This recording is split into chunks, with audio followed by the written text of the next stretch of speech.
Il est 10 heures ici à Paris, passé de quelques secondes. Bonjour à toutes et tous, bienvenue dans Parlons-en. Voici les titres de ce lundi, au 25e jour de guerre au Moyen-Orient. On retient l'ultimatum de Donald Trump à l'Iran. Il promet des frappes d'ampleur si le détroit d'Ormuz n'est pas rouvert d'ici ce soir. Pour l'instant, aucune inflexion de la République islamique qui frappe encore ces dernières heures les pays du Golfe. On y reviendra dans le journal de 11 heures. Nous sommes au lendemain des élections municipales, l'heure des leçons à tirer pour les partis politiques à un an de la présidentielle ici en France. La gauche conserve les 3 plus grandes villes du pays, mais la stratégie pour 2027 est loin d'être acquise. L'alliance locale avec la France insoumise n'a globalement que peu fonctionné. La droite remporte des victoires symboliques, mais maintient son ancrage sur les territoires. Et l'extrême droite s'implante sérieusement dans le sud du pays. On va s'arrêter sur ce que ces scrutins locaux nous disent de l'état du paysage politique français, sur le rapport de force et surtout sur l'état des électeurs à un an de ce scrutin très incertain qu'est la présidentielle de 2027.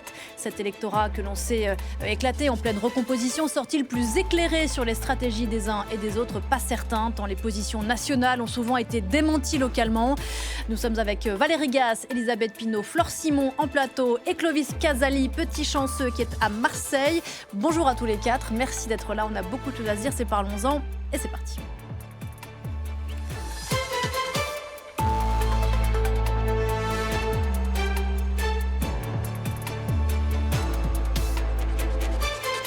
Bonjour Valérie Gasse. Bonjour. Bienvenue Valérie, chef du service politique de RFI. Elisabeth Pinault, bonjour Elisabeth. Bonjour. Grand reporter à l'agence Reuters, chargée du suivi de l'exécutif. Et bonjour Flore Simon. Bonjour Pauline. Vous êtes ici chez vous, chroniqueuse politique à France 24. Avec nous depuis Marseille aussi, Clovis Casali. Bonjour Clovis.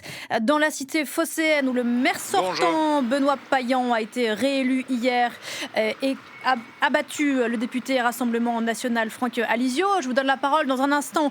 Clovis, un mot avant de commencer, mesdames, avec l'une des informations qu'on a apprises il y a 1 heure, le décès de Lionel Jospin, ancien Premier ministre socialiste, ténor du Parti socialiste pendant des années, ancien Premier ministre de cohabitation.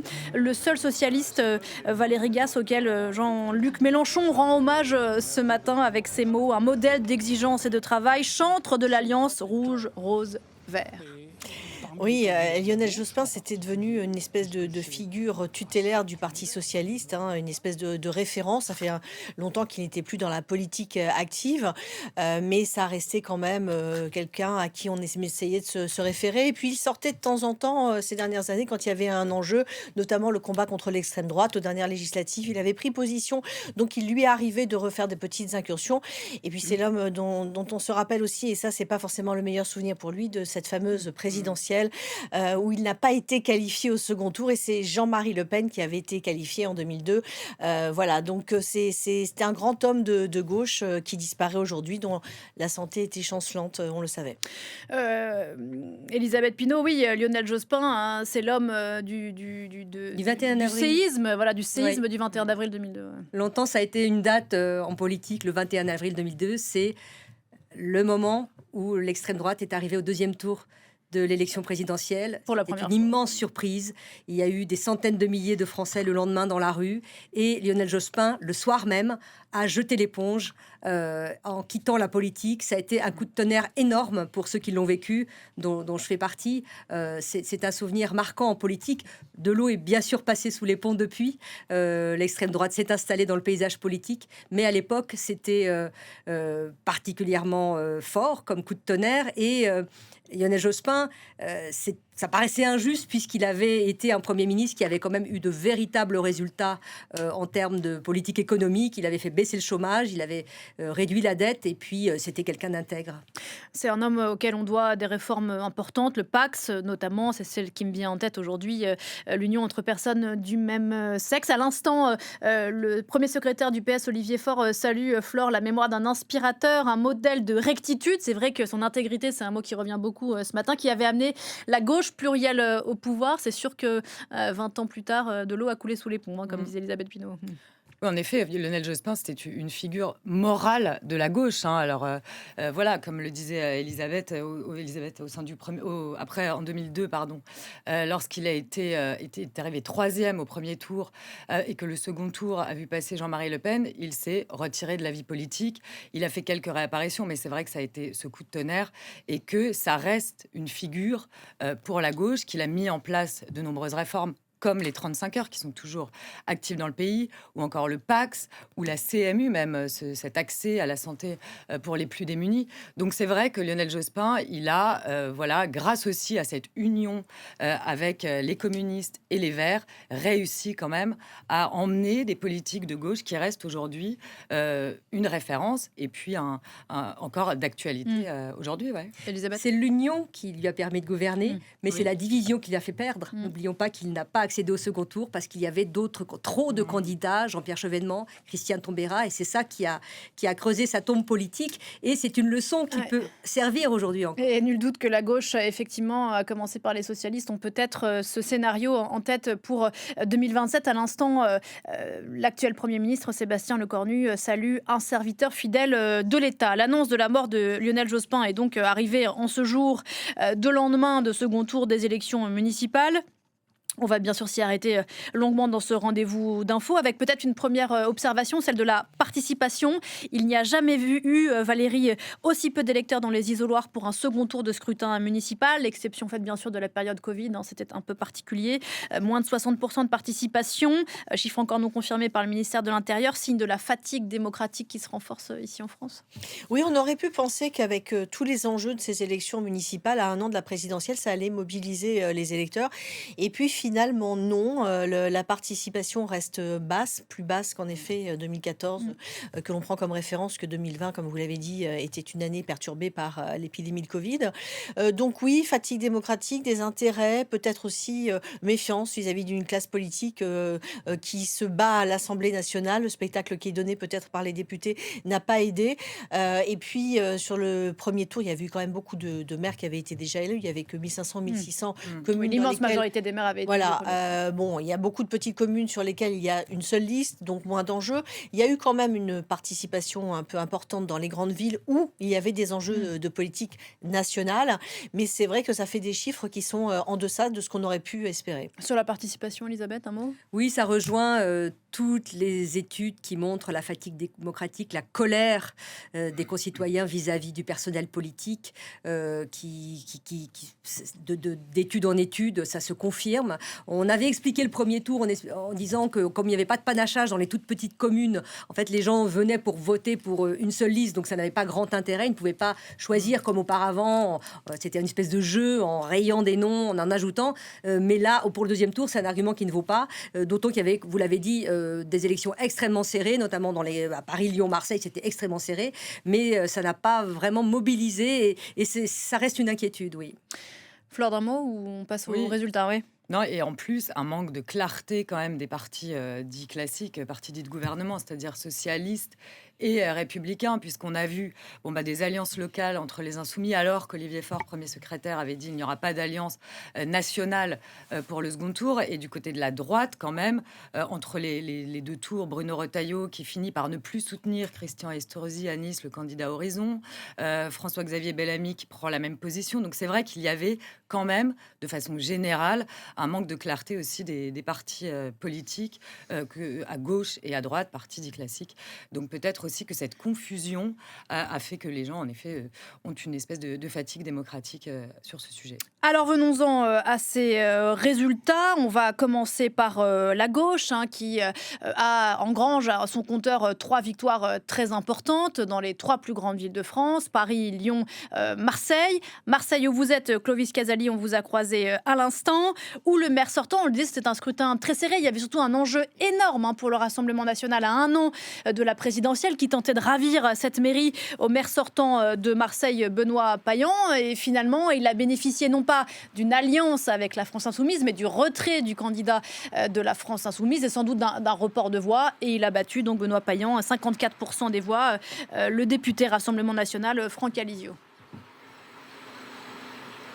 Oui, elle s'attendait à un résultat serré ici à Marseille pour le second tour. Après les résultats du premier tour, rappelez-vous, Franck Alizio pour le Rassemblement national et Benoît Payan, le candidat de gauche, étaient au coude à coude. Finalement, le maire sortant, le candidat de la gauche, s'impose haut la main avec 54% des voix contre 40 seulement pour le Rassemblement national et Franck Alizio. Donc c'est une déception forcément pour le RN qui souhaitait marquer les esprits ici, remporter la seconde ville de France. Vous en avez dit un mot, le report des voix. Ce qui est intéressant, c'est de voir qu'a priori, l'extrême gauche, les électeurs de la France insoumise, leur candidat Delogu qui s'était retiré de la course, eh bien il y aurait eu un report des voix intéressant pour Benoît Payan.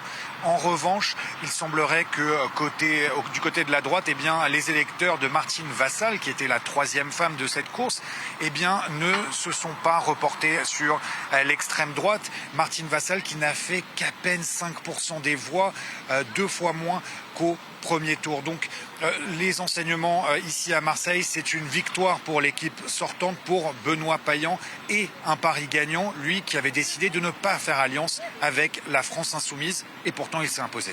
Un mot des thèmes de campagne. Clovis Casali, on a beaucoup parlé d'une campagne très tendue à Paris dans l'entre-deux tours, à Marseille aussi. Je peux vous dire qu'ici, c'était très tendu aussi avec Franck Alizio, le candidat RN, qui souhaitait un pass anti-racaille. Il voulait réserver des créneaux horaires sur les plages de Marseille uniquement aux familles et aux personnes âgées. En quelque sorte, repousser les jeunes, ceux qui fument du shit, comme il disait. Eh bien, Franck Alizio ne pourra pas mettre en place cette mesure. Et puis, bien sûr, la sécurité, car Marseille, ce n'est pas n'importe quelle ville.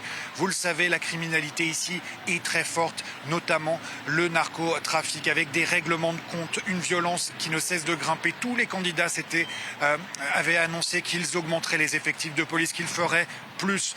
Et puis Benoît Payan, le candidat de la gauche, qu'elle a donc remporté ici, pouvait bénéficier du soutien d'Amine Kessassi, une figure ici dans la cité phocéenne, militant anti-narcotrafic. Il a perdu 2 de ses frères tués par des truands, des narcotrafiquants.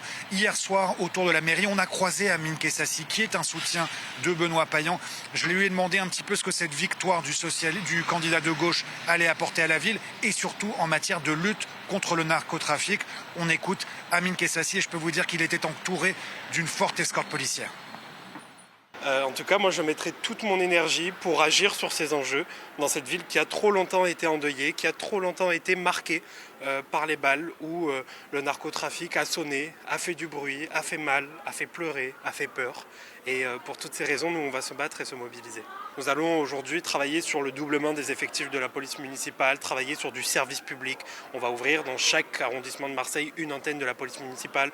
On travaillera sur des guichets administratifs et des maisons de santé dans chaque quartier.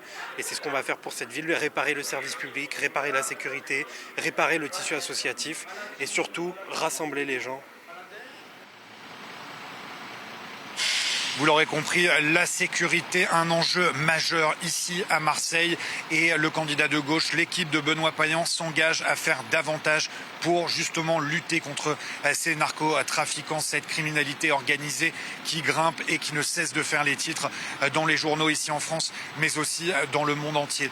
Donc victoire de Benoît Payan, l'hôtel de ville juste derrière moi, de l'autre côté du Vieux-Port, reste dans les mains de l'équipe sortante, et nous y étions hier soir. Je peux vous dire que ces équipes, Benoît Payan et ses équipes, ont fait la fête dans un des cafés juste derrière, une équipe sortante soulagée. Marseille reste donc à gauche. Voilà, pour cet enjeu de scrutin à Marseille, Valérie Gasse, qui était bien sûr important. 2 enseignements à retenir. Un, la victoire de Benoît Payan, donc sans alliance avec la France insoumise. Le cas de Marseille est un peu différent de celui de Paris, car Sébastien Delogu, là, s'était retiré. Le choix du candidat, c'est le même, c'est de ne pas s'allier avec la France insoumise, que ce soit Benoît Payan ou Emmanuel Grégoire, mais c'est vrai qu'en fait, ça n'a pas obtenu le même résultat. À Marseille, Sébastien Delogu a décidé de se retirer pour éviter. Il est vrai que Franck Alizio, le candidat RN, était très haut et qu'il y avait un vrai risque à Marseille. Emmanuel Grégoire, lui, a dû affronter la présence de Sophia Chikirou dans ce second tour, mais finalement, elle ne l'a pas handicapé, et le score d'Emmanuel Grégoire est très large face à Rachida Dati. Donc, en effet, 2 choix de ne pas ne pas s'allier avec LFI qui ont été gagnants. En revanche, Elisabeth, Flore, on a vu localement, et c'est là que je parlais tout à l'heure peut-être de la complexité pour les électeurs sur les questions d'alliance entre les socialistes et la France insoumise. On a entendu le premier secrétaire Olivier Faure distinguer l'homme de l'artiste, Jean-Luc Mélenchon, des élus locaux, dire qu'il n'y avait pas d'accord national, en revanche que localement il comprenait qu'il y ait des accords, des alliances techniques, je ne me rappelle plus de l'expression. Fusion technique. Des fusions techniques, comprennent qui voudra d'une part, et d'autre part, ça n'a pas été globalement bénéfique dans les localités où les socialistes se sont alliés avec les insoumis. On a les deux cas. En effet, la plupart du temps, ça n'a pas été. Le meilleur exemple, c'est Toulouse, où la gauche était largement en tête si on additionnait les voix du premier tour, mais l'alliance avec les Insoumis a fait largement gagner le maire d'hiver droite sortant, Jean-Luc Moudenc. Autre exemple, à Nantes, Johanna Rolland, numéro 2 du PS, qui s'est alliée aux Insoumis. Elle a pris beaucoup de risques. Elle a gagné, mais d'une courte tête. Donc là, elle s'est mise vraiment en danger. Il y a eu aussi des endroits où la gauche a perdu. C'est le cas à Limoges, c'est le cas à Tulle, c'est le cas Limoges, à première fois Clermont-Ferrand, première fois depuis la fin de la Seconde Guerre mondiale. Depuis plus d'un siècle, était à gauche, il passe à droite après cette alliance avec les Insoumis. Donc on a des exemples des deux côtés. Donc ça dit quoi Ça dit quoi que ça dit qu'il va falloir clarifier, mais est-ce que ce sera possible? Parce qu'évidemment, on a entendu Raphaël Glucksmann ce matin, François Hollande, qui sont les deux ténors qui sont partisans de la clarté, c'est-à-dire d'une digue très solide vis-à-vis de la France insoumise, et les autres, y compris localement. Après le premier tour, il y a eu plein d'appels de la part de candidats, d'électeurs, de colistiers, demandant une alliance avec la France insoumise pour pouvoir gagner. Et d'ailleurs, une partie des électeurs a voté, ça ne lui a pas posé problème. Donc c'est un vrai cas de conscience, parce que là, on parle des valeurs. C'est pas juste du technique, où là, c'est vraiment un socle de valeurs sur lequel la gauche doit se reposer pour la présidentielle. Il y a toute une partie des électeurs socialistes pour qui la France insoumise aujourd'hui est un repoussoir, et il n'est pas question de mélanger les genres. Donc ce qu'on en retient, c'est qu'au sortir de ce second tour des municipales, la gauche à nouveau a affiché ses divisions au grand jour, la gauche au sens large. Oui, complètement. Dès ce matin, d'ailleurs, on a entendu Pierre Jouvet, secrétaire général du PS, qui a dit que LFI a fait perdre la gauche.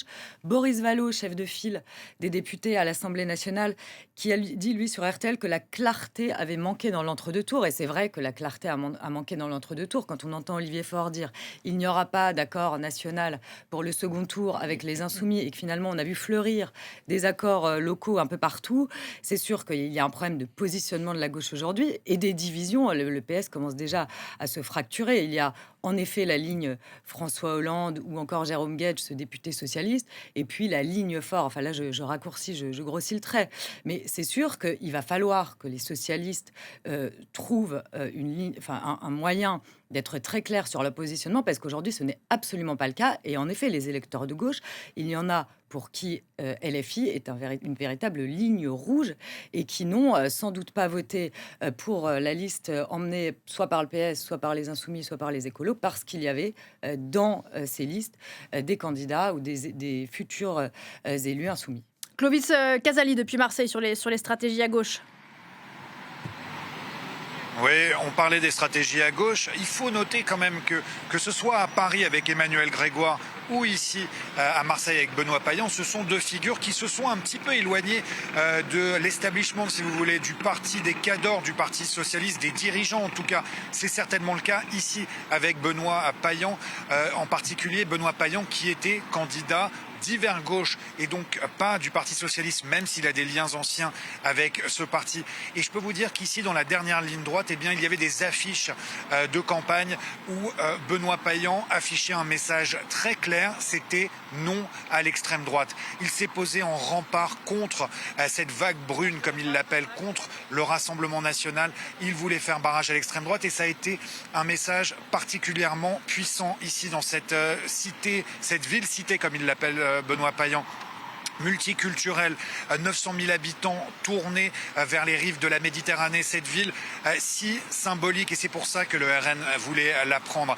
Mais donc la gauche, ici, la stratégie a été très claire, faire barrage au Rassemblement national et effectuer quand même une union de la gauche, car le printemps marseillais rassemble des figures écologistes, de la société civile, des anciens socialistes, des figures à gauche, mais là encore, pas étiqueté PS, et c'est aussi un point à noter. Vous parliez de Paris, Emmanuel Grégoire, ce n'est pas l'homme qui est le plus proche d'Olivier Faure, il faut le dire, et c'est un point aussi à noter. Venons-en justement au Rassemblement national qui a donc perdu la bataille à Marseille, claque aussi pour Laure Lavalette à Toulon, défaite à Nîmes, mais victoire à Nice, important d'Éric Ciotti, même s'il n'est pas encarté officiellement au Rassemblement national. On va écouter ce que disait hier soir Jordan Bardella.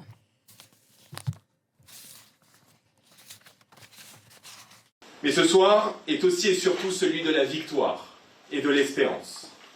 Le Rassemblement national et ses candidats réalisent ce soir, dans cette élection municipale, la plus grande percée de toute son histoire. Lors du premier tour des élections de dimanche dernier, nos maires ont été plébiscités partout. Des villes remportées dès le premier tour et près de 1300 élus municipaux ont été désignés et élus sur tout le territoire. À Marseille, comme partout ailleurs, le Rassemblement national et ses alliés s'imposent comme la première force d'opposition, désormais seul rempart contre la gauche extrême. À l'issue de ce scrutin, jamais le RN et ses alliés n'ont compté autant d'élus sur le territoire français. Plus grande percée de toute son histoire pour le RN, dit Jordan Bardella. D'ailleurs, on n'a pas entendu Marine Le Pen hier soir, signe que les... Elle a dit quelques mots ce matin pour se satisfaire elle aussi. En route pour Budapest, où elle va retrouver ses homologues de l'extrême droite européenne à l'invitation de Viktor Orban. Autre sujet. Certes, le RN n'a pas gagné Marseille, il a quand même fait 40% des voix au second tour. Certes, il a perdu, il n'a pas gagné Toulon, il n'a pas gagné Nîmes non plus. Nice, quand même, grosse victoire. 5e ville de France. Oui, grosse victoire symbolique. Et puis victoire symbolique aussi parce que c'est Éric Ciotti avec l'UDR. Qui n'est pas encarté RN. Voilà, qui était l'ancien président des LR, qui a quitté les LR pour rejoindre Marine Le Pen. Et c'est donc le seul allié officiel du parti de Marine Le Pen et de Jordan Bardella, qui réussit à s'emparer de cette ville face à Christian Estrosi, qui était soutenu par les LR, mais aussi tous les partis du bloc central. Donc, soutenu par le LR, pas nécessairement par le patron des LR. Et c'est là c'était le candidat des LR, mais dans l'entre-deux tour, en effet, Bruno Retailleau a eu une position qui lui a été beaucoup reprochée, de dire je ne prends pas parti entre Christian Estrosi et Éric Ciotti, je laisse les Niçois décider, ce que tout le monde a interprété comme une volonté de ne pas soutenir Christian Estrosi, donc de fait implicitement d'apporter plus. Suivre quand même. Il faut tout est dans la suggestion de certaines formules des politiques. C'est vrai que Bruno Retailleau, il se trouve dans cette position de devoir choisir de quel côté pencher face à ses adversaires potentiels à la présidentielle. Et donc, il a voulu insulter rien ni personne et aucun avenir avec cette déclaration qui lui revient un peu comme un boomerang. Et on va voir maintenant comment ça se clarifie aussi à droite et chez les LR, parce que là aussi, on parlait clarification à gauche. Il va y avoir une nécessité de clarifier la ligne et les alliances pour la présidentielle. La droite, si on essaie de faire simple, Elisabeth Pinault conserve quand même un ancrage dans, non pas les métropoles, on l'a dit, qui sont à gauche, mais dans les grandes villes, bien sûr, ancrage très important. Est-ce que ce qui s'est passé hier donne du grain à moudre à ceux qui prônent la fin du cordon sanitaire entre la droite et l'extrême droite? Moi, c'est une question qui se pose évidemment. L'ancrage des Républicains, c'est surtout dans les villes moyennes, ce qui leur permet d'ailleurs de rester majoritaires au Sénat. Puisque les sénateurs sont élus par les conseillers, exactement, en grande majorité des conseillers municipaux. Oui, et d'ailleurs, à cet égard, le Rassemblement national, avec son score d'hier, même s'il est décevant, il ne faut pas tourner autour du pot. Ils espéraient prendre Marseille, au moins Toulon. Ils n'ont que Nice, c'est mais ils pourront progresser au Sénat. Mais ils auront sans doute leur groupe. C'est ce que je voulais dire. Voilà, leur groupe, c'est seulement 10 sénateurs. C'est mi-septembre que ce sera décidé. Et ils auront sans doute ce groupe. Donc ce n'est pas un raz-de-marée du Rassemblement national. C'est un ancrage qui se confirme en particulier autour de l'arc méditerranéen, mais ils ont la Flèche dans la Sarthe, une ville en Alsace, des villes encore dans le nord, donc ils confirment, ils confortent leur bastion, mais ce n'est pas le raz-de-marée quand même attendu. Donc personne ne parlera de déception, bien sûr. C'est pas l'immense victoire dont parle Jordan Bardella. Oui, bien sûr, mais après, tous les sondages les donnent finalistes l'an prochain, donc ils vont forcément être des acteurs, ce sera un acteur très important, et la ligne de LR va bien sûr compter dans cette équation.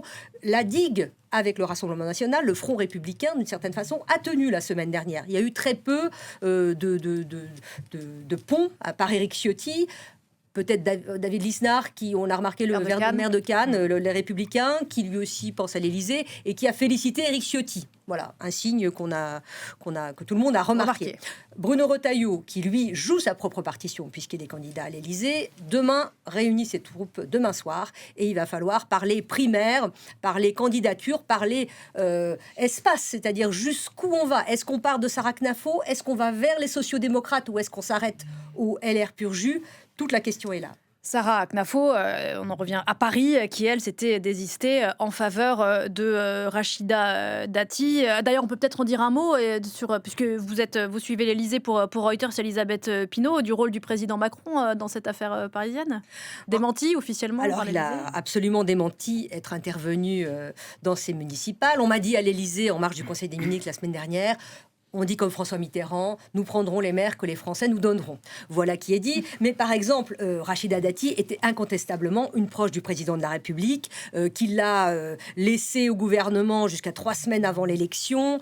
C'était une proche du couple Macron. Il y a eu une loi spécialement, quasiment pour elle, qui a changé les règles électorales à Paris, à Lyon et à Marseille. Et elle a perdu, et de loin. Donc, c'est quand même un échec personnel d'une certaine façon pour le président de la République. Malgré les victoires à Bordeaux et Annecy du camp présidentiel, qui sont aussi quand même un point positif pour le président. Flore, je vous donne la parole dans un instant. On va retourner du côté de Marseille. Clovis Casali, vous vouliez réagir à l'ancrage dans le sud quand même qui se confirme pour le Rassemblement national? Oui, alors déjà, d'une part, forte défaite à Toulon. Rappelez-vous, en 1995, c'était la première ville que le FN, l'ancêtre, si on veut, du RN, remportait de villes de plus de 100 000 habitants. Et c'est pour ça que c'était une ville symbole aussi pour le RN. Et Laure Lavalette, une figure très importante au sein du RN, proche de Marine Le Pen. Défaite là-bas. Mais ce que je voulais vous dire aussi, c'est par rapport à l'union des droites. C'est important. Ce n'est pas du tout tabou dans la région de Nice, en Provence, Alpes-Côte d'Azur. On avait réalisé un reportage juste après l'alliance, le départ fracassant d'Éric Ciotti pour faire alliance avec Marine Le Pen. On avait suivi un député UDR, Bartholomé Lenoir, proche d'Éric Ciotti dans la Creuse. On avait rencontré des membres éminents du RN dans la région de Nice. Et je peux vous dire que pour eux, c'était très clair. Et en particulier pour les troupes d'Éric Ciotti, la seule manière pour eux de gagner, c'était de faire alliance avec le RN à Nice et dans la région.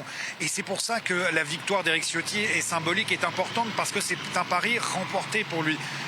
Éric Ciotti, pour comprendre, il est né à Nice. Son rêve d'enfant, c'est d'être maire de Nice.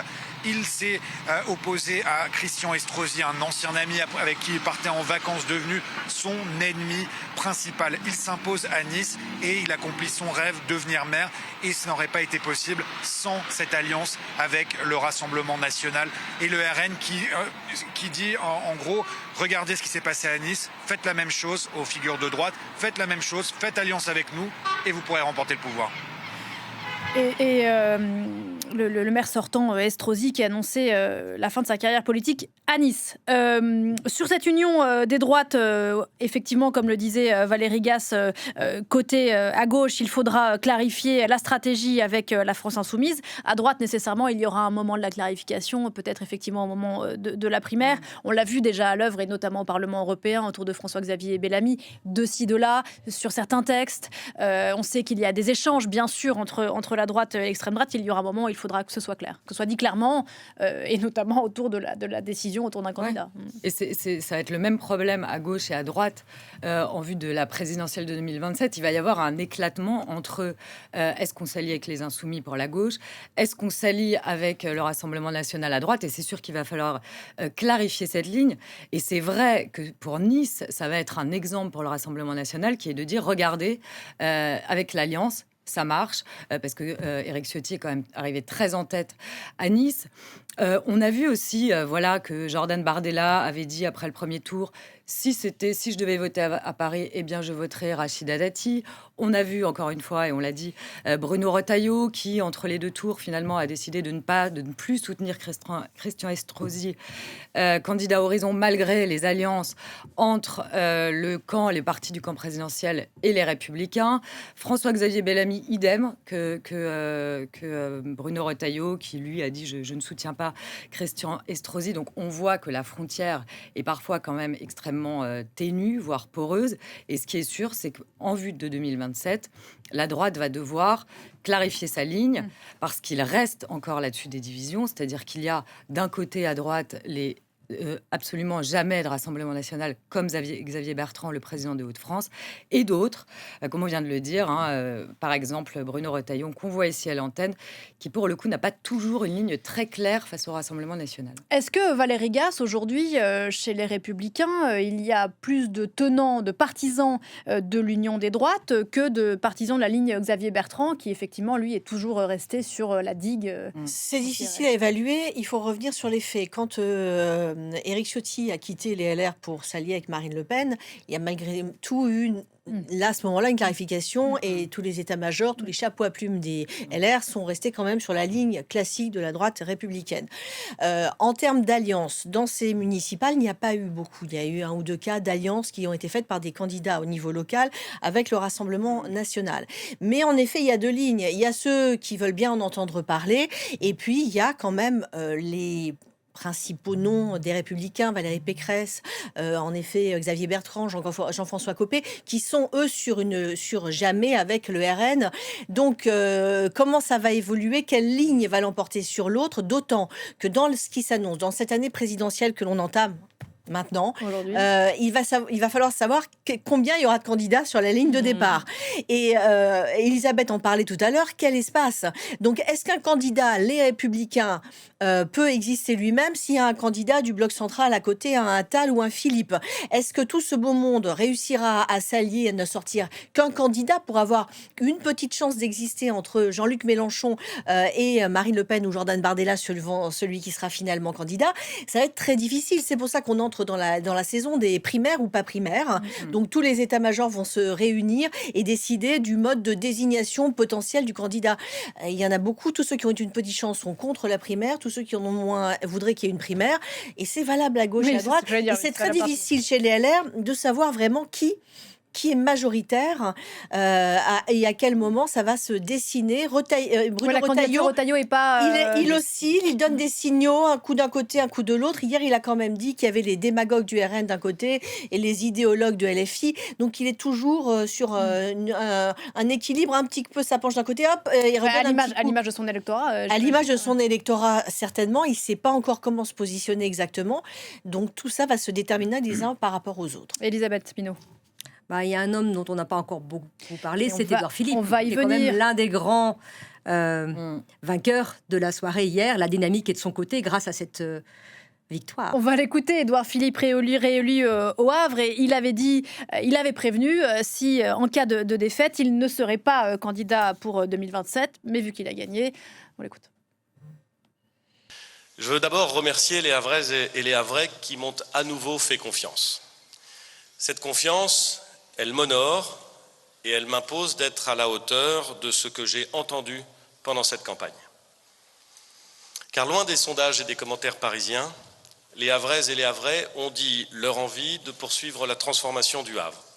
Ils ont exprimé leur confiance en une équipe qui a toujours tenu tous ses engagements. Ils ont adhéré au projet que nous avons présenté et qui vise à rendre plus forte, plus grande, plus dynamique, plus solidaire, plus attractive notre ville portuaire et industrielle. Grand vainqueur, vous disiez, de cette soirée électorale, Édouard Philippe, Elisabeth. Oui, avec cet anaphore, il y a des raisons d'espérer. Il s'adressait aux Havrais, mais il s'adressait à toute la France hier soir. C'était un discours très bien bâti, avec le refus des extrêmes. Il a parlé d'écologie, de rassemblement du pays, de francophonie. Enfin, on avait quand même une emphase. Voilà quelqu'un qui revient de loin, parce que quand même, il est parti depuis longtemps pour la présidentielle. On l'a donné perdant dans les sondages. Et puis, il gagne quand même assez facilement. Il doit faire un meeting le mois prochain, je crois crois que c'est le 12 avril à Paris. Donc là, ça va être un vrai lancement de sa campagne présidentielle à un an d'échéance. On sait qu'il y a d'autres personnes sur la ligne de départ, à commencer par Bruno Retailleau, qui est aussi candidat, et puis Gabriel Attal, qui se tient prêt, qui va publier un livre, et on verra la suite. En tout cas, Édouard Philippe, c'est l'un des vainqueurs de la soirée. On verra s'il va transformer l'essai. Disons qu'il a pris un ascendant. Mais évidemment, il y a beaucoup de monde sur la ligne de départ. Et lui aussi, il va falloir qu'il trouve un espace, un périmètre. Est-ce qu'il veut rassembler jusqu'aux sociodémocrates? Est-ce qu'il veut embarquer les LR? Est-ce que ce sera une candidature de la droite et du centre? Ou bien est-ce qu'il y aura un éparpillement qui est évidemment mortifère? Tout le monde le sait. Clovis Casali, sur Édouard Philippe. Oui, Édouard Philippe qui est clairement un poids lourd du camp centriste ou centre-droit, mais il ne faut pas oublier qu'il a perdu des troupes. Pierre-Yves Bournazel à Paris, qui ne s'est pas qualifié bien sûr pour le second tour, ou en tout cas qui s'est désisté. Et puis Christian Estrosi, qui est un membre d'Horizon, qui s'est incliné lourdement à Nice. Et Édouard Philippe va devoir vraiment s'imposer au centre et essayer de recruter au-delà de son parti et convaincre des gens chez Renaissance. Pour information, ici à Marseille, vous savez qui Renaissance soutenait? Martine Vassal.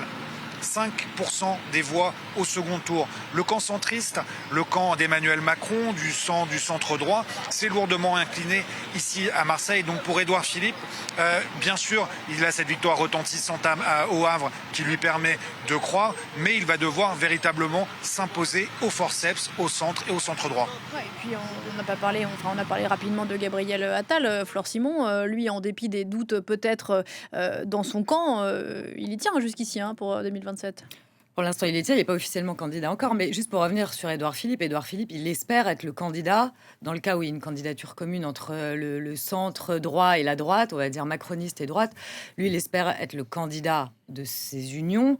Preuve en est, c'est qu'il a poussé Pierre-Yves Bournazel à Paris à fusionner sa liste avec celle de Rachida Dati. Ce qu'on a bien compris, c'est que Pierre-Yves Bournazel... Au prix d'un grand écart quand même important pour Bournazel de s'allier avec Rachida Dati. D'ailleurs, Pierre-Yves Bournazel n'a pas figuré sur la liste, il s'est retiré de la liste. Donc, ce qui était quand même un signal très fort envoyé pour montrer qu'il n'était pas forcément d'accord avec cette union. Donc, c'est vrai qu'Édouard Philippe, il a beaucoup à jouer pour être éventuellement un candidat du centre, Renaissance et de la droite et Horizon. Ensuite, plus large, comme le dit Wauquiez, c'est Laurent Wauquiez, président des Républicains, président du groupe Les Républicains à l'Assemblée nationale. Est-ce que c'est possible? Un candidat allant de Sarah Knafo à Renaissance à Gérald Darmanin, ça me paraît très très compliqué qu'un candidat puisse défendre les idées de groupes politiques finalement qui ont parfois des idées carrément à l'opposé. Un mot sur Édouard Philippe encore? Oui, c'était le seul candidat sérieux à la présidentielle qui était candidat à une mairie. Le pari, il est gagné et maintenant Édouard Philippe va dérouler. Il y a déjà eu un premier sondage qui montre qu'il est à 18% là où il était à 13 ou 14 avant. Il y a déjà une petite dynamique, mais tout ça va devoir s'affiner dans les mois qui viennent. Et en effet, le positionnement entre Édouard Philippe et Gabriel Attal, ça va être Édouard Philippe qui peut aller chercher la droite, ce que Gabriel Attal aura beaucoup plus de mal à faire, mais est-ce qu'Édouard Philippe est capable d'aller chercher le centre-gauche? Donc c'est ça, et c'est cette dynamique de l'un par rapport à l'autre et de ce que diront les sondages sur ce que les électeurs pourraient préférer qui va être déterminant. Mais là, incontestablement, il part avec un avantage sur les autres, il a une dynamique électorale. Édouard Philippe, des gens ont voté pour lui hier, et lui ont donné une victoire dans une ville, il est réélu de 3e réélection au Havre, donc c'est pas rien, c'était un pari, il l'a tenu et maintenant il espère bien en profiter. Sachant que le fait que les municipales se tiennent à un an seulement de la présidentielle, c'est assez rare dans le calendrier électoral français, et donc effectivement il est sur une dynamique électorale que les autres par définition n'étant pas candidats n'ont pas. Elisabeth. En tout cas hier j'étais frappée dans les réactions, tout le monde était en 2027, quoi. Gérald Darmanin, Jérôme Guedj, enfin tout le monde à la télévision, Marine Tondelier, enfin c'était... Que faire? Quelle stratégie face au Rassemblement national dans un an? Ça dit quand même beaucoup. On reste malade, je le dis sans jugement aucun, mais de cette élection présidentielle, à peine un scrutin local important est fini et d'autant plus qu'on sort de 10 ans du même président. C'est-à-dire qu'Emmanuel Macron a fait 2 mandats, et donc là, il y a vraiment un renouvellement, une chance à saisir pour les uns ou pour les autres, à plein de niveaux. Donc ça met d'autres enjeux encore. On a Pas parler des écologistes à ce stade, et ça dit peut-être beaucoup de la soirée qu'ils ont passée hier, à part à Grenoble, où a été élue la sœur de François Ruffin, de façon assez serrée. Ils ont perdu Bordeaux. Strasbourg. Ils ont gardé Lyon, d'une certaine façon. Mais en effet, il y a eu une vague verte en 2020 qui n'a plus cours maintenant. C'est une question de thématique. Il y avait aussi un contexte en 2020 qui a permis toutes ces élections.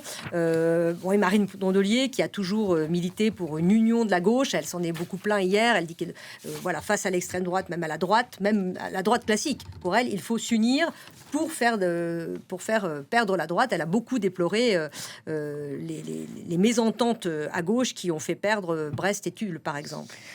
Tulle, la ville de l'ancien président François Hollande, Flore, sur les écologistes. Oui, les écologistes, oui, c'est vrai que Marine Tondelier a beaucoup déploré ces dispute, on va dire, à gauche. Sauf que ce qui est vrai, c'est qu'il y a eu d'autres alliances, LFI, PS, qui n'ont pas été victorieuses, comme notamment à Strasbourg, où c'est finalement d'ailleurs Strasbourg qui a un cas assez particulier. Baroque. Vraiment baroque. On peut peut-être raconter aux électeurs comment s'est passée la soirée électorale, aux électeurs, aux téléspectateurs, que dis-je, mais qui sont aussi peut-être des électeurs. La candidate socialiste Catherine Trottmann qui s'est alliée avec le candidat Horizon, là, donc qui faisait face contre la liste écolo LFI. Il faut suivre. Complètement. De la maire sortante, Jeanne Barséguian, qui était écologiste. Voilà, exactement. Et donc, au fil de la soirée, a été d'abord annoncée la victoire de l'une. L'écologiste, et puis finalement, non, c'est Catherine Trottmann. Catherine Trottmann, à laquelle le PS avait retiré son investiture, ne cautionnant pas une alliance avec la droite. Donc là, oui, Strasbourg, c'est un cas d'école, on va dire.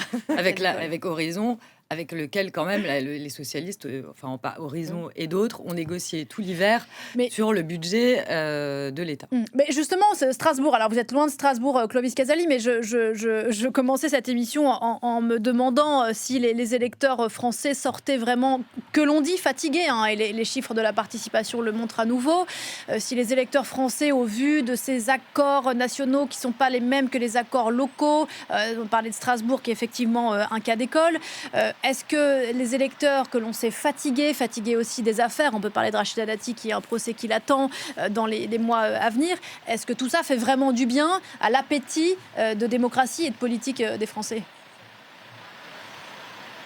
C'est forcément une question avec, par exemple, le retour de Catherine Trottmann à Strasbourg. Il y a des anciens visages qui reviennent, mais il y a aussi des nouveaux visages. Et je voulais juste en dire un mot. Avignon, grande ville, pas très loin d'ici, c'est Olivier Galzi, un ancien journaliste de France Télévisions, LCI, CNews, qui s'impose un candidat d'hiver droite. Et puis un petit mot sur Biarritz dans le sud-ouest. C'est un ancien rugbyman, une vedette du ballon ovale, Serge Blanco, qui s'impose. Et c'est un petit peu une surprise avec une liste, on va dire, citoyenne, plutôt de centre droit, là encore. Donc il y a des nouveaux visages aussi en politique. Il bat la maire sortante, Serge Blanco, cette vedette du rugby dans les années 80. Capitaine de l'équipe de France, il y a des nouveaux visages et c'est peut-être ça aussi que les Français veulent. Rappelez-vous, quand Emmanuel Macron est arrivé au pouvoir, c'était censé être un nouveau visage, quelqu'un de pas vraiment politique, avec des gens de la société civile. Peut-être qu'il y a aussi une volonté d'avoir des visages neufs ici en France. Et bien sûr, pour terminer, ce scrutin, c'est un grand test avant 2027, l'élection présidentielle. Personnellement, je trouve que c'est très difficile de voir des tendances, voir quel parti s'impose, parce que l'élection présidentielle, c'est aussi l'élection d'un homme, d'un visage, et on ne sait toujours pas qui se dégage au centre, à gauche. La seule chose qu'on sait, c'est que l'extrême droite, elle, est prête. Sur les nouveaux visages, j'avais envie de réagir parce qu'en fait, il y a un nouveau visage, ça n'a pas marché du tout de la société civile, c'est Jean-Michel Aulas. À Lyon. On est sur les sportifs, ancien président de l'OL, qui avait fait le pari, qui était en tête largement dans les sondages et qui n'a pas réussi à battre Grégory Doucet. Mais qui dépose un recours parce qu'il parce que la victoire de Grégory Doucet est 500 voix d'écart, ça se joue à quelques milliers de voix et qui conteste. Le feuilleton lyonnais n'est pas encore suivi. Oui, Elisabeth. Oui, il reste un an, ça va être très long. On a Dominique de Villepin qui se prépare, par exemple. Il fait pas tout ça pour ne pas y aller. Dominique Alors, il Bézic, cherche des on est parrainages, d'accord. ce qui n'est pas facile. C'est pas aussi évident que ça, mais Il les lui faudra. On a Michel-Édouard Leclerc qui dit pourquoi pas. L'année n'est pas terminée. On peut imaginer que des personnalités de la société civile se disent pourquoi pas moi, puisque les Français ne veulent plus d'hommes et de femmes politiques. Pourquoi pas moi? Sachant qu'un an, ça paraît beaucoup, mais en réalité, ça va passer à une vitesse folle.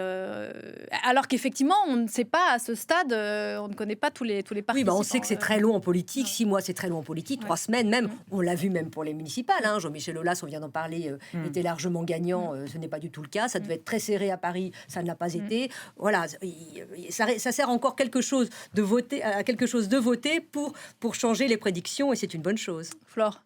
Oui, et puis pour revenir sur les alliances, il va falloir voir aussi si LR ne se fait pas un peu aspirer par le Rassemblement national et le PS par LFI, parce que pour ces municipales, LFI n'a pas eu de victoire électorale, mais quand même, je trouve une victoire politique dans le sens où LFI a quand même réussi à rallier, à s'allier, à faire des unions avec les socialistes, alors qu'on voyait que Jean-Luc Mélenchon était en pleine polémique et que Olivier Faure dit que ça n'arriverait plus. C'est quand même arrivé. Donc on va voir si les partis dits classiques, s'il y a des unions un peu qui les noient un peu dans des unions avec les extrêmes. Bon, on est à 1 an de la présidentielle. C'est à la fois beaucoup et très peu. On en reparlera évidemment. Merci beaucoup à toutes les 3 d'avoir participé en plateau à cette émission. Valérie Gasse pour RFI, Elisabeth Pinault pour Reuters, Flore Simon pour France 24 et Clovis Casali qui était à Marseille. Merci encore. Une émission à revoir en replay, réécouter en podcast. On se retrouve juste après la pause.